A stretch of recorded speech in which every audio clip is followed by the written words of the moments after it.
40 বছৰৰ পাছত চাৰ্টিফিকেটৰ কাম নাই। কোনোবা BA MA ঢেৰ কিবা কিবি পাছ কৰিলেও 40 বছৰৰ পাছত চাৰ্টিফিকেটৰ কাম নাই আৰু। 50 বছৰৰ পাছত সৌন্দৰ্যৰ কাম নাই।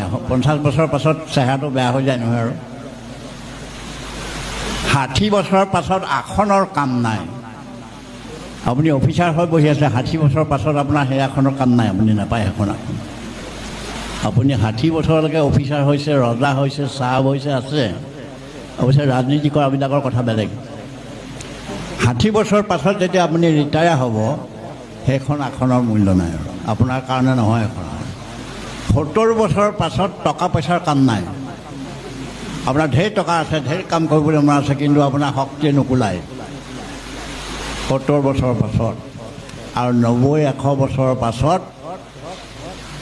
জীৱনৰে মূল্য নাই বুলি কৈছে এইকাৰণে যে 100 বছৰ 90 বছৰৰ বয়সত কথমটি উশাহটো লৈ চলিহে থাকে। আচলতে সেইটো জীৱন বুলি নকয় আৰু, সেইটো কি বুলি ক'ব, এখন জেল বুলি ক'ব।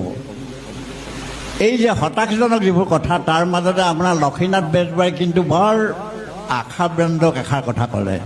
আমাৰ অনিল শইকীয়াই জানিব সেইটো। সেই কথাষাৰ হ'ল, বাহিৰত মোৰ পকে চুলি, ভিতৰত বাজে মৌ সুতুলি। বাহিৰত